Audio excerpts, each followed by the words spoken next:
सरकार कहती है इससे देश बचेगा, विपक्ष कहता है इससे लोकतंत्र टूटेगा।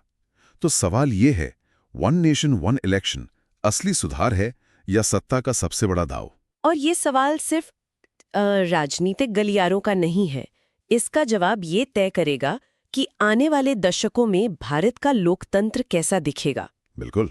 एक तरफ स्थिरता का वादा है तो दूसरी तरफ विविधता की चिंता। हाँ, और देखिए, भारत दुनिया का सबसे बड़ा लोकतंत्र है, लेकिन एक बात तो है, लगता है देश में चुनावी मेला कभी खत्म ही नहीं होता। सही बात है। आज लोकसभा, 6 महीने बाद किसी राज्य का, फिर कहीं उपचुनाव, देश हमेशा इलेक्शन मोड में ही रहता है। और ये इलेक्शन मोड का मतलब सिर्फ रैलियां नहीं होता है, इसका सीधा असर हम सबकी जिंदगी पर पड़ता है। जैसे ही चुनाव की घोषणा होती है, आदर्श आचार संहिता, हाँ, मॉडल कोड ऑफ कंडक्ट, बिल्कुल, वो लागू हो जाती है। और इसका मतलब है कि सरकार कोई भी नई योजना नहीं ला सकती, कोई नया प्रोजेक्ट नहीं शुरू कर सकती। मतलब महीनों के लिए एक तरह का पॉलिसी पैलेसिस हो जाता है। एकदम, विकास के काम ठप। और यहीं से वन नेशन वन इलेक्शन की सोच आती है। अच्छा। इसका सीधा सा मतलब है कि लोकसभा और सभी राज्यों की विधानसभाओं के चुनाव वो एक साथ हों।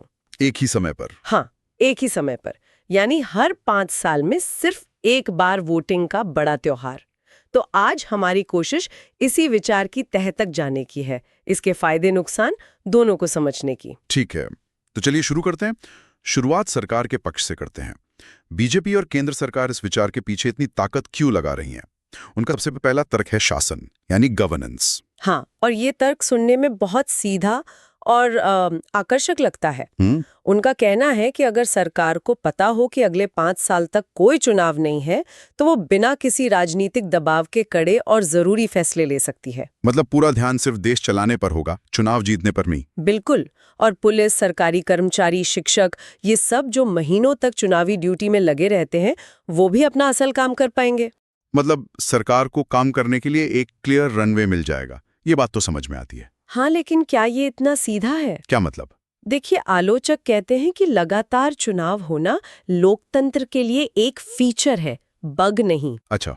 ये सरकारों को हमेशा जनता के प्रति जवाबदेह बनाए रखता है।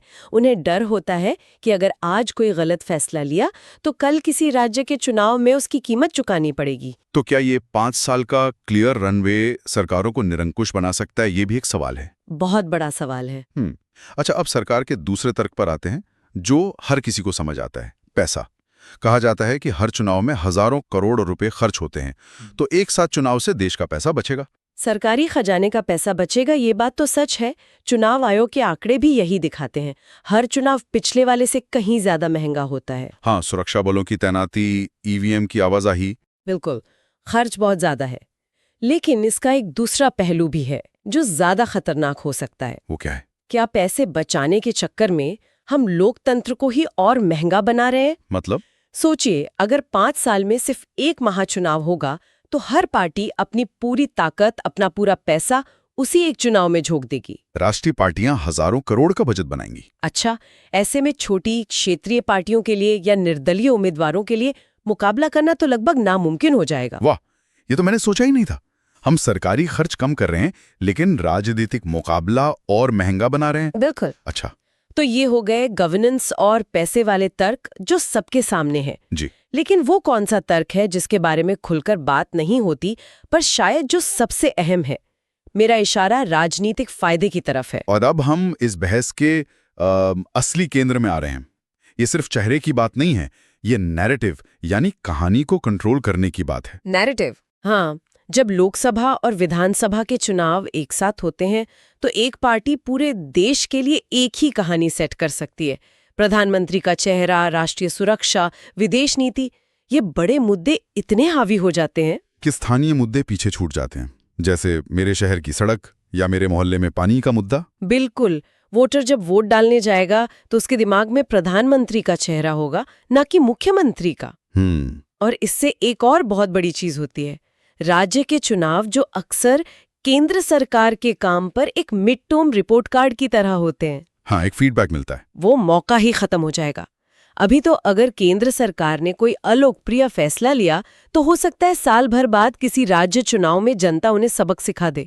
एक साथ चुनाव होने से सरकार को सीधे 5 साल बाद ही जनता की अदालत में जाना होगा, बीच का कोई टेस्ट नहीं। हाँ, वो फीडबैक मैकेनिज्म ही खत्म हो जाएगा। ठीक है, तो एक तरफ है गवर्नेंस, पैसा और एक नैरेटिव सेट करने का फायदा।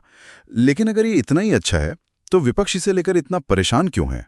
उनका सबसे बड़ा डर क्या है? उनका सबसे बड़ा डर वही है जो सत्ताधारी पार्टी का सबसे बड़ा फायदा है, क्या? क्षेत्रीय राजनीति का खत्म हो जाना। विपक्ष का मानना है कि one nation one election Bharat की राजनीतिक विविधता पर एक बुलडोजर की तरह काम करेगा। बीजेडी, टीआरएस, डीएमके जैसी पार्टियों के लिए ये खतरा है। हाँ, क्योंकि उनकी पूरी राजनीति ही अपने राज्य की पहचान और स्थानीय मुद्दों पर टिकी है। वो राष्ट्रीय मुद्दों के तूफान में कहाँ टिक पाएंगी? इसे एक आम वोटर की तरह सोचते हैं। मान लीजिए ये सिस्टम लागू हो गया है, मैं वोट डालने जा रही हूँ।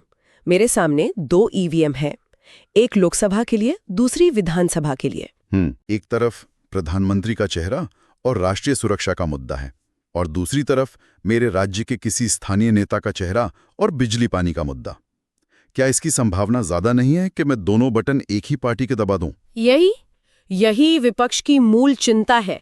वो कहते हैं कि ये चुनावों को राष्ट्रपति प्रणाली जैसा बना देगा, जहां लोग सिर्फ एक चेहरे को देखकर वोट करेंगे। इससे धीरे धीरे क्षेत्रीय पार्टियां अप्रासंगिक हो जाएंगी और भारत की राजनीति सिर्फ 2-3 राष्ट्रीय पार्टियों के बीच सिमट जाएगी। हाँ, और ये डर सिर्फ पार्टियों के खत्म होने का नहीं है, ये भारत के संघीय ढांचे यानी फेडरल स्ट्रक्चर की आत्मा से जुड़ा है। संघीय ढांचा, ये शब्द हम बहुत सुनते हैं। इसका इस बहस से क्या सीधा कनेक्शन है? इसका मतलब है कि भारत सिर्फ दिल्ली से नहीं चलता, ये राज्यों का एक संघ है। Union of states. बिल्कुल, हर राज्य की अपनी चुनी हुई सरकार है, अपनी विधानसभा है और अपने फैसले लेने की आज़ादी है। विपक्ष का आरोप है कि जब राज्यों के चुनाव भी राष्ट्रीय मुद्दों पर लड़े जाएंगे तो मुख्यमंत्री का कद प्रधानमंत्री के सामने बहुत छोटा हो जाएगा। राज्यों की अपनी राजनीतिक पहचान और अपने फैसले लेने की ताकत कमजोर हो जाएगी और सारी शक्ति दिल्ली में केंद्रित हो जाएगी। हाँ, ये एक बहुत बड़ा बदलाव होगा। लेकिन इन सैद्धांतिक बातों के अलावा एक बहुत ही व्यावहारिक समस्या है जिसे विपक्ष बार बार उठाता है। मान लीजिए ये व्यवस्था लागू हो गई और किसी राज्य में गठबंधन की सरकार बनी जो 2 साल में ही गिर गई, या केंद्र सरकार ही अपना बहुमत खो बैठी, तब क्या होगा? ये इस योजना की सबसे बड़ी और सबसे जटिल पहेली है। क्या उस एक राज्य में राष्ट्रपति शासन लगाकर अगले 3 साल तक चुनाव का इंतजार किया जाएगा?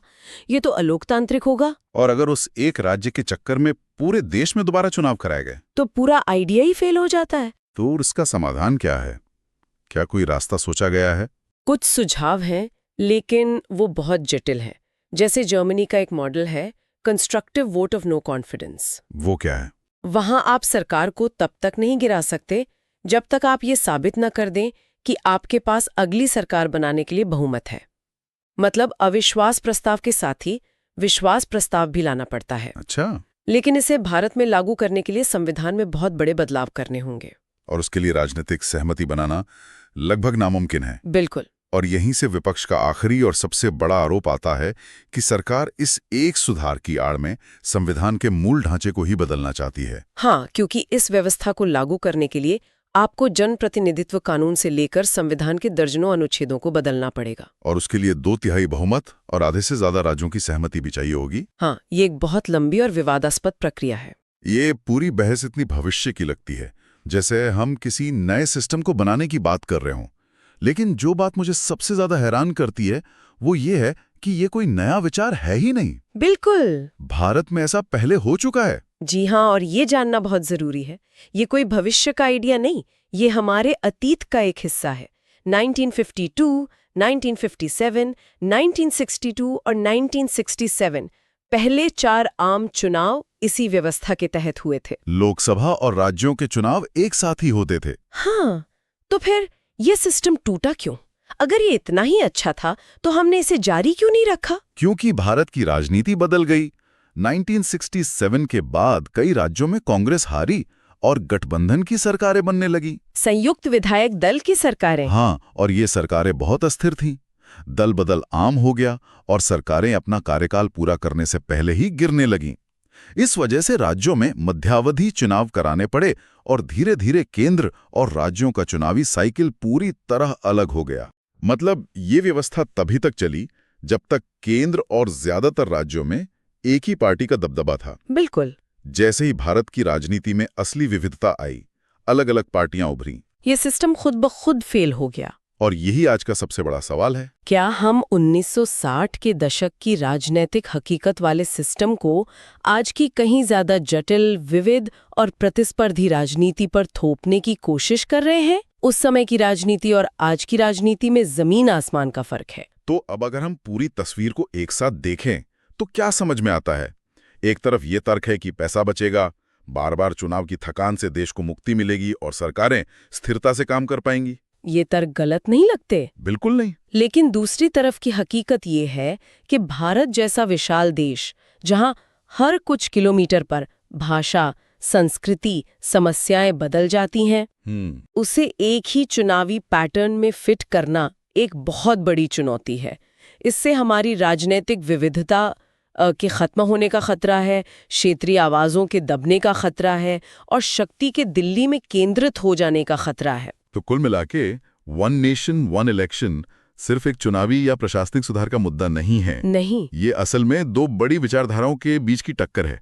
एक तरफ से दक्षता, स्थिरता और केंद्रीकरण की विचारधारा, और दूसरी तरफ है लोकतंत्र की विविधता, राज्यों की आजादी और जवाबदेही की विचारधारा।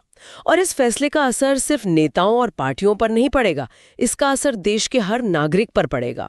ये तय करेगा कि भविष्य में उनकी आवाज सुनी जाएगी या नहीं, उनके स्थानीय मुद्दों को कितनी जगह मिलेगी। बिल्कुल। तो आज की इस गहरी चर्चा को खत्म करते हुए हम श्रोताओं के लिए एक सवाल छोड़ना चाहते हैं। जरा सोचिए, दक्षता और विविधता में से अगर किसी एक को चुनना हो तो आप किसे चुनेंगे?